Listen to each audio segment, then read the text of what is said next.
YouTube, welcome to On the Spot Apologetics. Jacob here, your host, and in this video I'm going to be addressing a particular dilemma that can be found in the atheist's perspective of morality.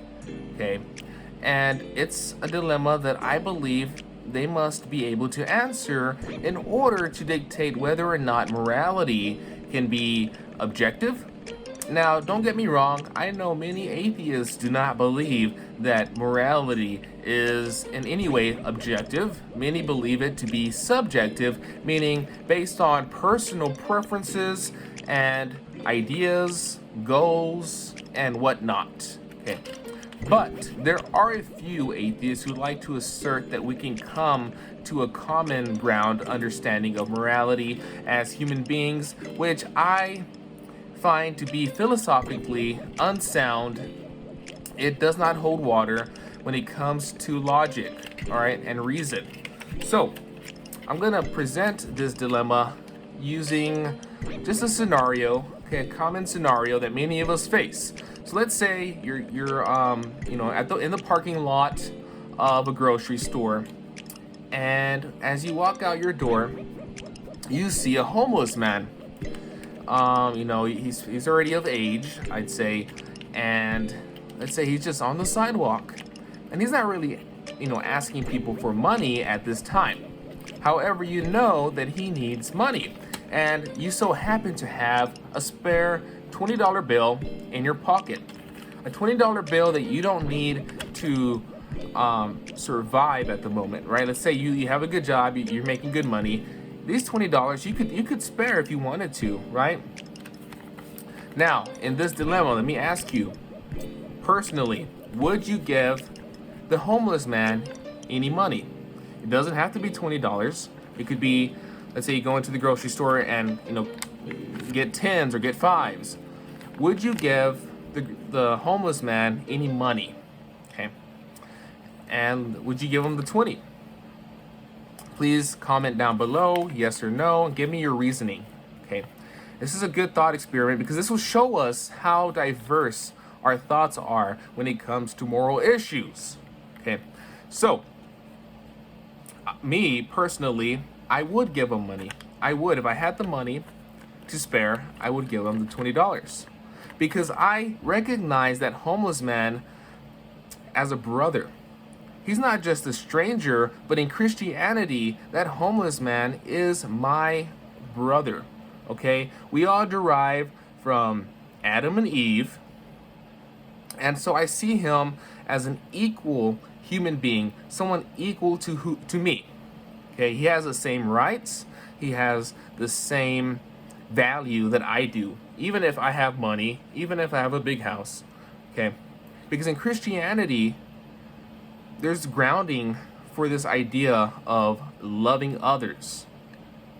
Loving others when you don't have to. Sacrificing for others when you don't have to. Okay, not because you're earning your way to heaven, because we're already saved according to the Bible, according to Jesus Christ. Those who believe are already saved. We're already saved. So when we do good, we're doing it from a place of salvation. We are not earning our way into heaven. Right? We do it out of the love and the peace in our heart. Okay. Now, in atheism, okay, which I believe their morality is very subjective, here's questions I'll be asking you, okay? Here's a few questions I'll ask you right now. These $20, what else could you do with these $20? You could invest these $20, right? You could put it in the stock market. You can invest it in your children. You can invest it in your future. You can invest it in your entertainment, in your life, right? You can give it to your personal brother, someone that you personally know, that by helping them, they'll be able to help you back, right? By helping those individuals in your life, those you hold dear, those you love, by giving them money, you know that there's a mutual benefit there, right? You scratch my back, I scratch your back. But if you were to give this $20 to that homeless man, he's not going to pay you back, right? He's not going to pay you back. And many people don't give him money. Not too many people are willing to give the homeless man money. And in fact, many don't give him money, right? They have their own ideas, their own perspectives.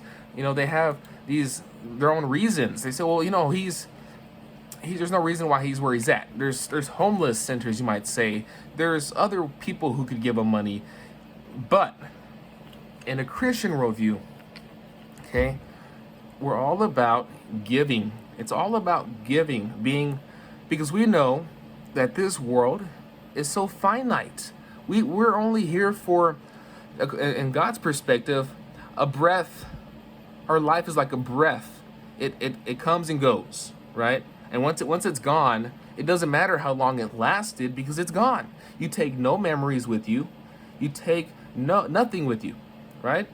Everyone ends up everyone ends up dead in a casket, and they're dead. They take nothing with them. So there's no benefit, guys, in putting so much value in this little world that we live in, this finite dream. I would call it a dream, because it really is like a dream, right?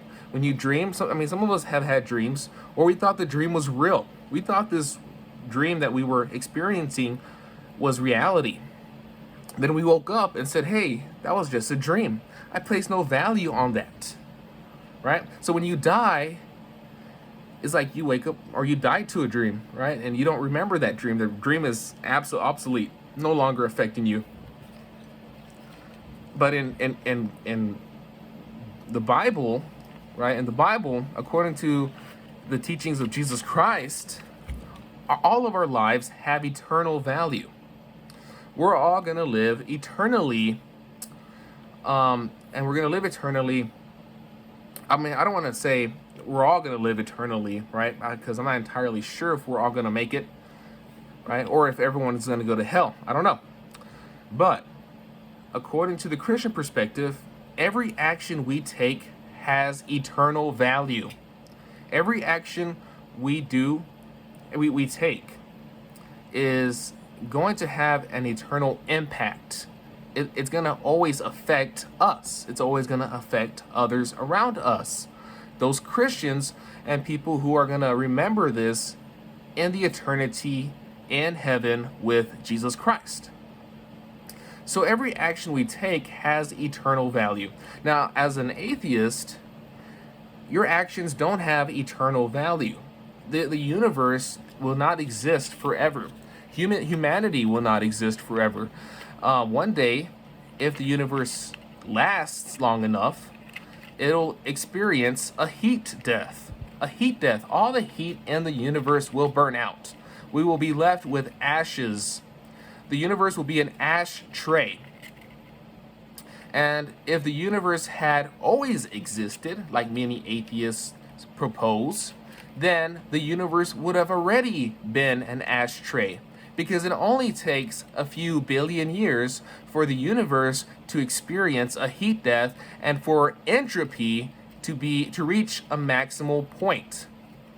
Entropy, according to the second law of thermodynamics, entropy always increases in this closed system. We have never seen entropy ever completely or ever going the opposite way when it comes to heat energy, when it comes to fire. We never see things becoming more orderly. Everything is in the universe is becoming more disorderly in the larger sense, right? I'm talking about the entire universe as a whole system and not what's inside the universe. Because there are little systems in the universe that may, become more orderly, but the universe itself as a whole, as an entire system, according to the law of thermodynamics, the second law, is always increasing. And you should look up videos on that to verify that before you get fooled by the few atheists who want to oppose that law, that scientific law. I'm surprised how many atheists are anti-science. Okay. So again, if the universe, like I said, the universe is going to experience a heat death. It's only going to take a few billions of years. And if the universe had always existed infinitely beyond billions and years, just has always existed, then the universe would have already experienced a heat death. We would be an ashtray, guys, right now, but we're not, because the universe and the laws that it abides by, the laws of physics, have not always existed. What does this mean? What does it mean for space-time to not have always existed? What means that whatever caused space-time into existence and the laws that it abides by, whatever caused it into existence, is not reliant upon space-time. Therefore it is space-timeless, meaning it does not depend on space-time. But Jacob, what is space-time? Well, I mean, people have a confusion of what is space and time. People think time is the time that they see, that they feel moving in their heads, the time that we sense. You know, you sense time passing by. Well, it's not. That's not what we refer to time as. Time is, it's matter in motion. That's how science defines time. Time is simply matter in motion. And if there was no matter or no motion, according to scientists, there would be no time. However, according to I think it was let me see, Newton. Yeah, Isaac Newton. According to Isaac Newton, there is an absolute time. Absolute time, which is independent of matter and matter being, being in motion. Absolute time isn't dependent on matter. It exists independent of matter. It does not depend on matter. And absolute time is a good sense of it would be, let's say you close your eyes, right? You see nothing, but you can still feel time passing. It's an abstract sense of time. And Newton, Isaac Newton, believes that this type of time can be measured by pencil. You can, when we talk about mathematics and time in mathematics, that's the type of time that Isaac Newton referred to as absolute time. That type of time does not really consist with relative time. It is not relevant. Relative time. It is not relative time. Okay. But that's beyond the point of this video. I know this is called on the spot apologetics for a reason. And it's because I go on. I come up with a thought and it just keeps going and going and going.